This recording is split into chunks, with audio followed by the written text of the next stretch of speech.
Merci pour l'invitation. Donc effectivement, dans les 20 prochaines minutes, je vais aborder la question de la stratification du risque dans l'embolie pulmonaire.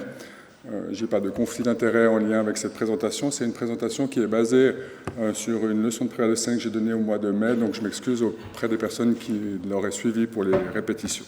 Donc pourquoi parler de la stratification du risque dans la maladie thromboembolique ? La maladie thromboembolique, c'est une maladie qui est fréquente. Il s'agit de la troisième maladie cardiovasculaire après la cardiopathie ischémique et les accidents vasculaires cérébraux. Et c'est une maladie qui se caractérise par un spectre de sévérité qui est très large, puisque ça va d'une découverte fortuite chez des patients asymptomatiques lors d'une imagerie réalisée pour une autre raison, à une découverte post-mortem chez des patients qui présentent une mort subite.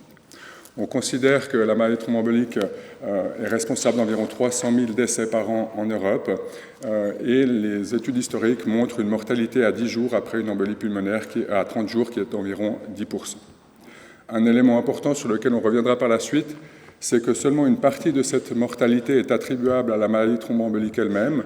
On considère environ à peu près un tiers de cette mortalité. Le reste de la mortalité étant lié aux conditions dans lesquelles l'embolie pulmonaire survient, en particulier hospitalisation, chirurgie ou maladies associées comme le cancer. Vous voyez ici dans cette série historique nord-américaine que le cancer, qui est un facteur de risque thromboembolique majeur, est également un facteur de risque de mortalité lorsqu'un patient présente une embolie pulmonaire avec une augmentation du risque de mortalité de 2 à 3 fois. Alors pourquoi stratifier le risque ? Pour les cliniciens, il y a 3 décisions thérapeutiques qui vont dépendre de cette stratification. La première, c'est d'identifier les patients à risque de décompensation immédiate ou de décès immédiat qui vont nécessiter un diagnostic rapide et un traitement de reperfusion. La deuxième, c'est l'identification des patients à bas risque qui pourraient faire l'objet d'une prise en charge ambulatoire et éviter une hospitalisation. Et puis la troisième, c'est parmi les patients qui ne sont ni à bas risque ni à haut risque, est-ce qu'on peut stratifier ces patients pour identifier ceux qui nécessiteraient une surveillance rapprochée, voire un traitement plus agressif. La première étape est relativement simple et connue. Donc le décès attribuable à la maladie thromboembolique est essentiellement lié à la survenue d'une défaillance ventriculaire droite. Lorsque vous avez un événement thromboembolique, on a une augmentation brusque des résistances artérielles pulmonaires qui va entraîner une surcharge en pression du ventricule droit, une dilatation et un choc cardiogène, voire un arrêt cardio-respiratoire. Donc cette défaillance ventriculaire droite manifeste peut se manifester par un arrêt cardio-respiratoire, un état de choc, donc une hypotension avec une dysfonction d'organes, ou la présence d'une hypotension persistante qui, selon les définitions de la Société européenne de cardiologie, est définie comme une tension artérielle systolique inférieure à 90 mm de mercure ou une chute de 40 mm de mercure par rapport aux valeurs habituelles. C'est une situation qui concerne une minorité de patients. À peu près 5% des patients vont présenter une embolie pulmonaire à haut risque ou massive dans la littérature nord-américaine. Et cette situation est associée à une mortalité élevée qui se situe aux alentours de 20%, soit 6 fois plus qu'une embolie pulmonaire non massive et 18 fois plus qu'une thrombose veineuse profonde isolée. Donc on est dans une situation à haut risque. Et puis dans cette situation, ce qui est recommandé, c'est d'administrer un traitement de reperfusion qui est le plus généralement une thrombolyse systémique. Et ces recommandations se basent sur les évidences qui sont résumées sur cette dia. Ici, sur votre gauche, un tableau d'une revue systématique qu'on avait fait en 2014 et qui n'a pas beaucoup évolué depuis. Vous voyez qu'on a finalement assez peu d'essais randomisés qui ont étudié la thrombolyse dans l'embolie pulmonaire massive. On a les 4 études du sous-groupe numéro 1, qui sont des petits collectifs et qui, pour 3 d'entre elles, avaient inclus en fait, des embolies pulmonaires de diverses sévérités, dont des embolies pulmonaires massives. On voit que finalement l'étude qui a le plus d'impact, c'est cette petite étude de 8 patients, Georges Sanchez, avec 4 survivants dans le groupe thrombolyse sur 4 patients et 4 décès dans le groupe contrôle. C'est une étude qui avait beaucoup de limitations, mais suite à cette étude, ça a été difficile de refaire des essais randomisés sur la thrombolyse dans l'embolie pulmonaire massive. Il y a des études observationnelles qui corroborent l'efficacité de la thrombolyse dans ces situations. Ici, sur la droite, vous avez un grand registre rétrospectif, 70 000 patients qui montrent une mortalité aux alentours de 15% chez les patients avec EP massive bénéficiant d'une thrombolyse versus 47% chez les patients qui n'en bénéficient pas, bien entendu avec les limites liées au design de ce type d'études. Et puis, si on veut des évidences observationnelles un petit peu plus robustes, Vous avez ici une méta-analyse récente, publiée l'année dernière, d'études prospectives de cohortes qui permet un ajustement. Et là aussi, on observait une réduction de la mortalité d'environ un tiers avec la thrombolyse. Donc on peut dire pour la première étape que lors d'embolie pulmonaire ou de forte suspicion d'embolie pulmonaire avec la présence d'une défaillance cardiaque droite avérée, un traitement de reperfusion est indiqué et un diagnostic très rapide est nécessaire, et ça se fait en général au moyen d'un angioscanner thoracique si le patient est suffisamment stable ou sur la base du contexte clinique et d'éléments de l'échocardiographie au lit du malade. La deuxième étape, c'est l'identification des patients à bas risque, donc à l'autre bout du spectre. Donc, comme on l'a vu, on a un pronostic très hétérogène chez les patients qui présentent une embolie pulmonaire. Et puis, on a eu dans les années 2000 la dérivation d'un certain nombre de règles de prédiction permettant de définir le risque de mortalité à 30 jours, à court terme, en général à 30 jours. Ici, vous avez la présentation de la règle la mieux validée et la plus largement utilisée, c'est le score PESI. Vous avez sa version originale avec des éléments de démographie, des éléments de comorbidité et puis des éléments de l'examen clinique. Et vous voyez que ça permet d'obtenir un score qui est corrélé à un risque de mortalité à 30 jours qui vous est représenté sur la gauche. Ce calcul est un petit peu fastidieux, donc il y a également un score simplifié qui a été proposé, qui contient plus que 6 variables et sans pondération et qui facilite le calcul au lit du patient. Et vous avez donc sur la colonne de gauche un histogramme qui vous présente la mortalité associée à ces différentes classes. Vous voyez que pour des classes 1 à 2, on a des mortalités à 30 jours qui se situent à moins de 3 ou 4% selon les études. Il y a d'autres scores analogues qui ont été développés. Ici, une revue systématique de 2015 qui avait retenu 5 de ces scores comme ayant une sensibilité suffisante pour permettre d'identifier les patients à risque de décéder et envisager de les utiliser pour l'identification de patients à bas risque. Vous voyez, toutes ces règles ont des sensibilités proches ou supérieures à 90%. Si on s'intéresse maintenant au niveau de validation de ces règles de prédiction, donc comme vous le savez, lorsqu'on essaie de faire une règle de prédiction, il y a différentes étapes, en tout cas si on suit les étapes de la médecine basée sur les preuves. La première étape, c'est bien entendu la dérivation, c'est-à-dire l'identification de facteurs qui sont associés à la survenue de l'événement d'intérêt. Et ensuite, le fait de valider la prédiction obtenue par ce score dans une population. Ensuite, le fait de la valider de façon plus large.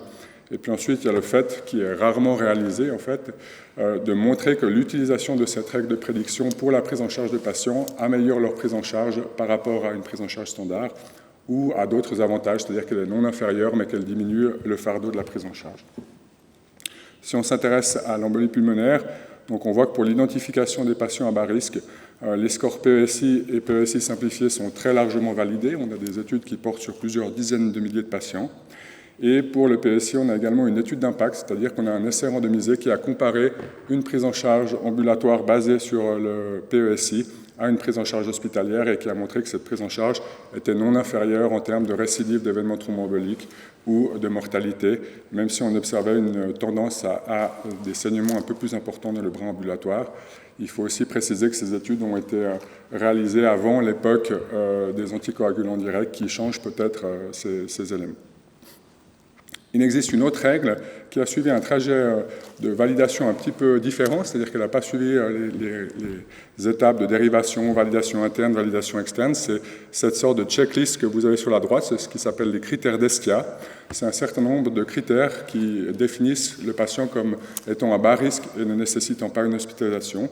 Et il y a plusieurs études d'impact qui ont simplement appliqué ces critères et pris en charge de façon ambulatoire les patients et montré que ça pouvait se faire de façon sûre avec des taux de complications qui étaient bas. Donc pour l'instant, on peut dire que ces deux règles font l'objet d'études d'impact qui montrent leur sécurité.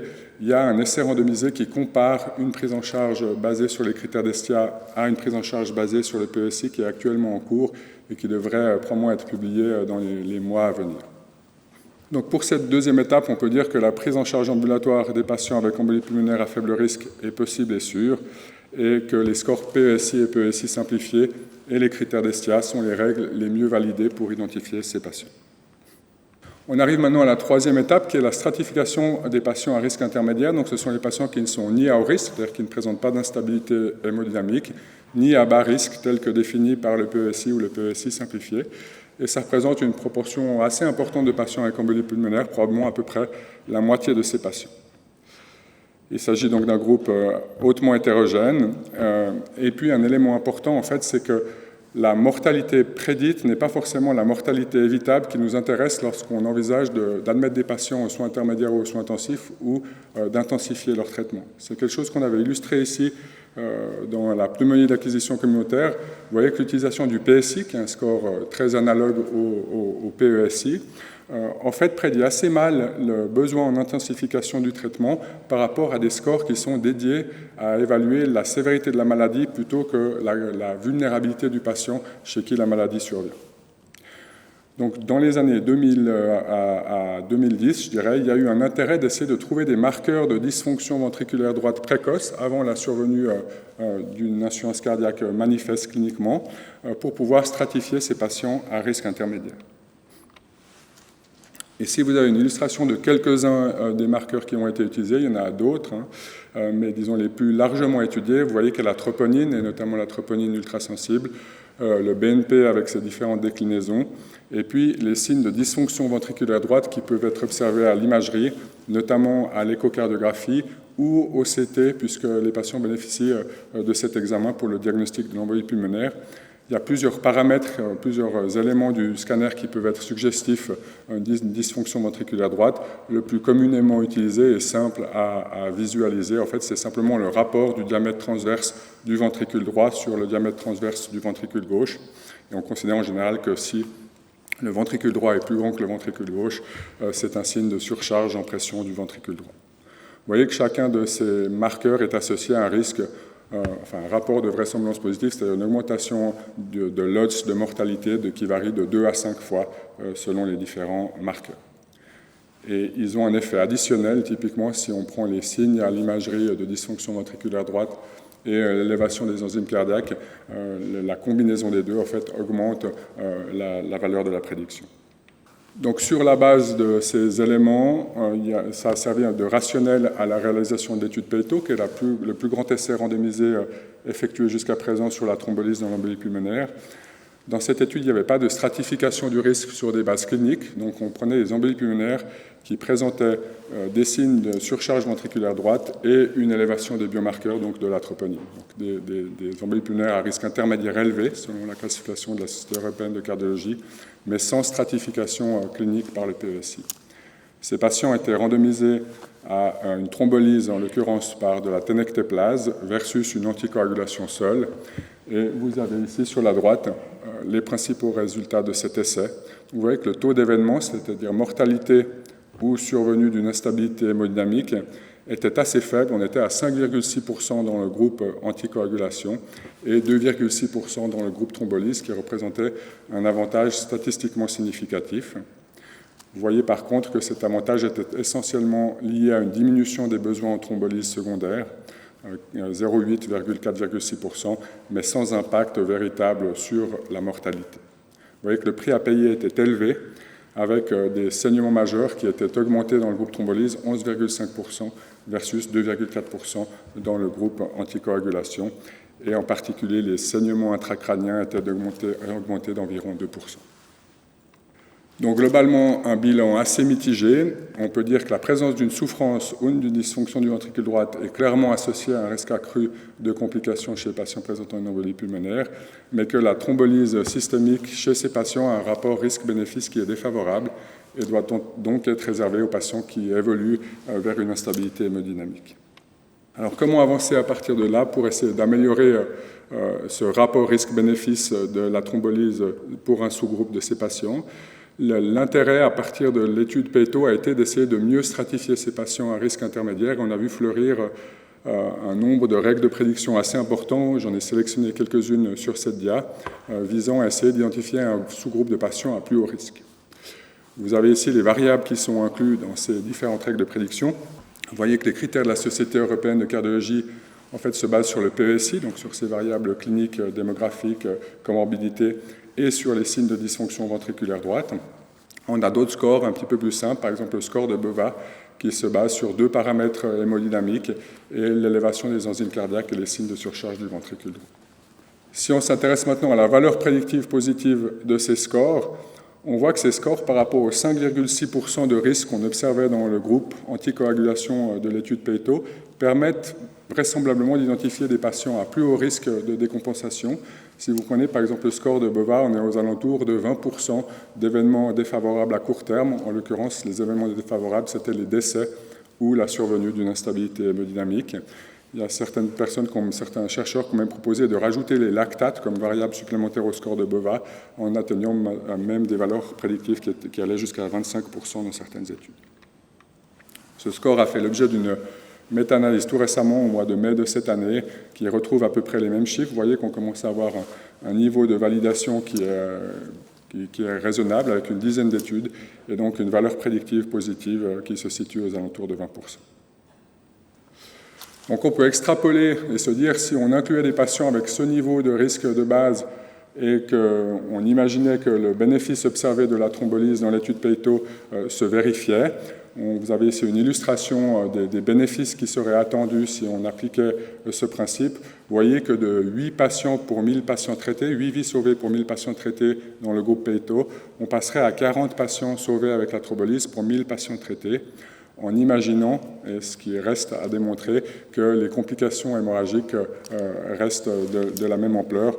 On rentrerait dans une balance qui commencerait à être favorable. Pour rappel, les saignements majeurs, c'est des saignements qui représentent une chute de l'hémoglobine d'au moins 2 points ou la nécessité d'une transfusion d'au moins 2 kg érythrocytaires. Donc une option pour le futur, ce serait d'essayer d'identifier les patients à plus haut risque et de traiter plus agressivement ce sous-groupe de patients pour augmenter les bénéfices de la thrombolyse. Et puis l'autre axe d'amélioration, c'est d'essayer de diminuer les risques en fait, de ces traitements plus agressifs, ces traitements de reperfusion. Et pour ça, on a plusieurs options qui sont actuellement à l'étude. La première, c'est celle qui est illustrée ici, c'est l'utilisation d'une dose réduite de thrombolyse. Vous avez ici une étude d'une centaine de patients qui avaient comparé la thrombolyse à l'anticoagulation, qui avait montré une amélioration des paramètres hémodynamiques pulmonaires. Et vous voyez, ce qui est intéressant surtout dans la ligne du bas, on n'avait aucune complication hémorragique chez la soixantaine de patients traités par thrombolyse à demi-dose, en l'occurrence de l'altéplase. On a d'autres éléments qui vont dans le même sens. Et, ici, le tableau que vous avez sur la droite, en fait, c'est une étude qui a comparé la dose habituelle d'altéplase, qui est de 100 mg adaptée au poids, à 50 mg. Et on voit en tout cas que l'amélioration des paramètres hémodynamiques pulmonaires est similaire dans les deux groupes. Et on avait des complications, 10% de saignement majeur dans le groupe dose standard versus 3% dans le groupe à dose réduite, qui suggérait peut-être qu'un dosage réduit aurait une certaine efficacité et un profil de sécurité plus favorable. L'autre question qu'on s'était posée, qui est illustrée par le forest plot en haut à gauche, c'est est-ce qu'il y a un effet de molécule, puisque l'étude Peito utilisait la tenectéplase qui se donne en bolus et qui a une relativement longue demi-vie. On a recherché, il n'existe pas en fait d'études comparatives qui a comparé la tenectéplase et l'altéplase dans l'embolie pulmonaire, mais on dispose de 3 essais randomisés, dont un très grand qui est illustré ici dans l'infarctus du myocarde, et il ne semble pas y avoir en tout cas de différence significative dans l'infarctus en termes de profil de sécurité. Donc on a un certain nombre de questions qui sont en suspens. Ces questions vont probablement trouver une réponse dans les années à venir. Il y a actuellement l'équipe qui a réalisé l'étude Peito, donc Guy Meyer à Paris et Stavros Konstantinides, ont enregistré un protocole, qui est l'étude Peito 3, qui vise précisément à inclure des patients avec des embolies pulmonaires à risque intermédiaire et de les faire bénéficier d'une demi-dose de thrombolyse. Vous avez ici les critères d'inclusion dans cette étude. Vous voyez que l'inclusion devrait débuter au mois de septembre de cette année. Elle est peut-être repoussée de quelques mois vu l'actualité de ces derniers mois. Mais on n'attend pas les résultats, malheureusement, avant 2027. Donc il faudra patienter encore un petit peu. En conclusion, je dirais que la stratification du risque est un élément essentiel de la prise en charge lors d'embolie pulmonaire, que les scores cliniques permettent d'identifier les patients qui peuvent être pris en charge en ambulatoire, que la combinaison de paramètres cliniques et de marqueurs de dysfonction du ventricule droit permet d'identifier les patients à risque accru de complications, mais que le bénéfice du traitement de reperfusion dans ce sous-groupe n'est pour l'instant pas démontré, disons que la balance penchera peut-être si on arrive à mieux identifier les patients ou à améliorer la sécurité des traitements de reperfusion. Merci beaucoup pour votre attention.